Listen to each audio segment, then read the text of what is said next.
Hey everyone, and welcome back to the channel. Today, we're diving deep into a book that is more relevant now than ever.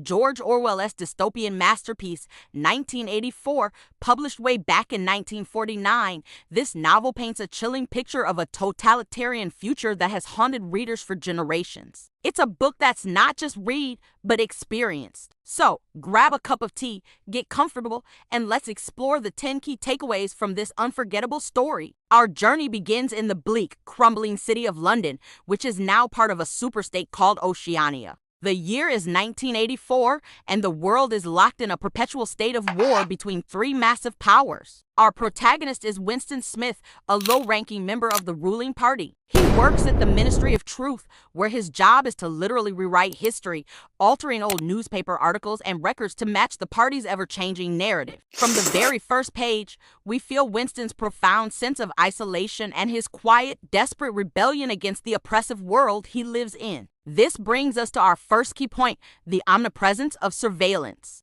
In Oceania, the party is always watching. Telescreens are installed in every home and public space. They can't be turned off, and they not only broadcast party propaganda 24/7, but they also have cameras and microphones that monitor every citizen's every move and whisper. Posters of the party's enigmatic leader, Big Brother, are plastered everywhere with the chilling caption, "Big Brother is watching you." This constant surveillance isn't just about preventing crime. It's about eliminating privacy and individuality altogether. It creates a pervasive atmosphere of fear where even a rebellious thought is considered a crime, which leads us to our second point, thought crime. In the world of 1984, the ultimate crime is not an action, but a thought. The party has a special police force, the Thought Police, dedicated to rooting out and punishing anyone who harbors unorthodox beliefs or questions the party's authority. If you even think something that goes against the party line, you've committed a thought crime. This concept is terrifying because it means the state has control not just over your actions,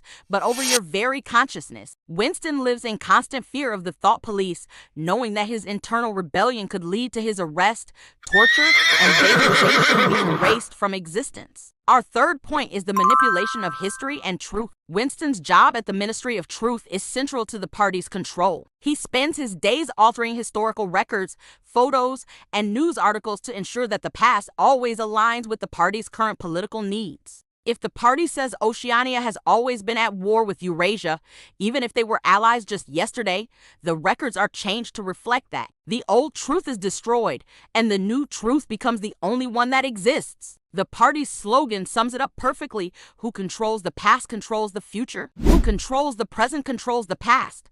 This constant revision of history erases any objective standard of truth, leaving citizens with only the party's version of reality. This leads directly to our fourth key takeaway, newspeak. The party isn't just content with controlling the past. It wants to control the future by controlling language itself. Newspeak is the official language of Oceania, a simplified version of English designed to narrow the range of thought. The goal is to eliminate words that could be used to express rebellion, dissent, or complex ideas. For example, the word bad is replaced with ungood.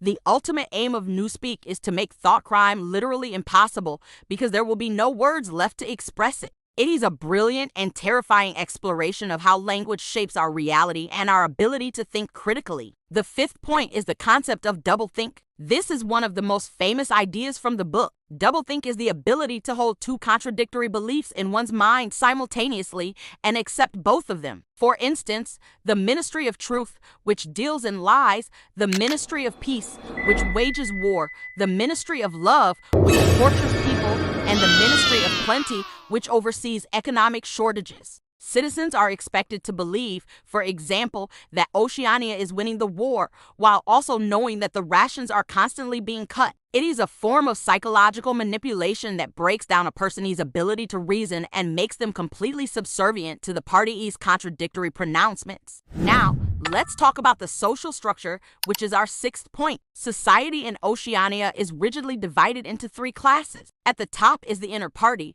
the ruling elite who enjoy relative luxury and hold all the power. They make up less than 2% of the population. Below them is the outer party, which includes our protagonist Winston. They are the educated middle class who work for the state and are subjected to the most intense surveillance and control. Finally, at the bottom are the proles, or the proletariat, who make up about 85% of the population. The party largely ignores the proles, considering them too unintelligent to pose a threat. They live in poverty but are also free from the constant scrutiny that outer party members face. Winston sometimes looks to the proles as the only hope for a future revolution. Our seventh point is the psychological manipulation and the loss of human connection. The party actively works to destroy all personal loyalty to family, friends, and lovers. The only loyalty permitted is to the party and Big Brother. Children are encouraged to spy on their parents and report them to the thought police. Love and sexual relationships are discouraged, treated as a duty to produce new party members rather than an act of passion. Winston's affair with Julia,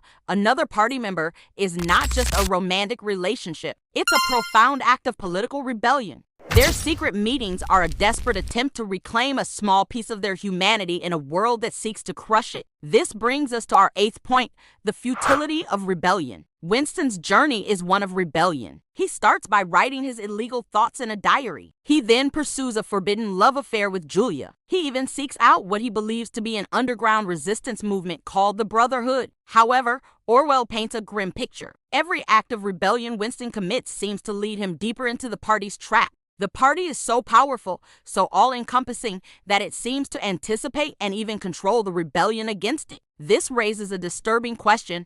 In a truly totalitarian state, is meaningful resistance even possible? The climax of this theme is our ninth point, the horror of Room 101. When Winston and Julia are inevitably caught, Winston is taken to the Ministry of Love. Here, he undergoes months of brutal torture designed not just to make him confess, but to break his spirit and cure him of his independent thoughts. The final stage of this process takes place in Room 101. Room 101 is different for everyone. It contains a person's greatest fear. The party uses this ultimate fear to shatter the last vestiges of a person's inner self. For Winston, it's rats. Faced with this unimaginable terror, he betrays Julia, screaming for them to torture her instead of him. In that moment, his spirit is broken and his love for Julia is destroyed. And finally, our 10th and most devastating point, the complete victory of the totalitarian state. The novel doesn't end with a heroic victory or a glimmer of hope. It ends with Winston, a broken man, sitting in the Chestnut Tree Cafe. He has been released back into society,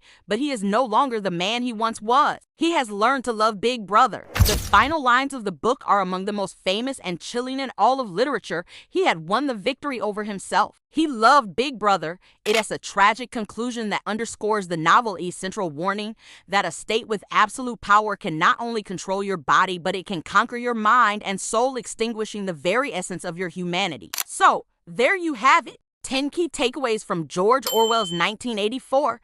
It's a dark and demanding read, but it's also an incredibly important one. It serves as a powerful warning about the dangers of totalitarianism, the importance of truth, the power of language, and the preciousness of individual freedom. If you haven't read it, I can't recommend it enough. And if you have, what are your biggest takeaways? Let me know in the comments below. I'd love to hear your thoughts. Thanks so much for watching. If you enjoyed this deep dive, please give this video a thumbs up. And don't forget to subscribe and hit that notification bell so you don't miss our next video. See you next time.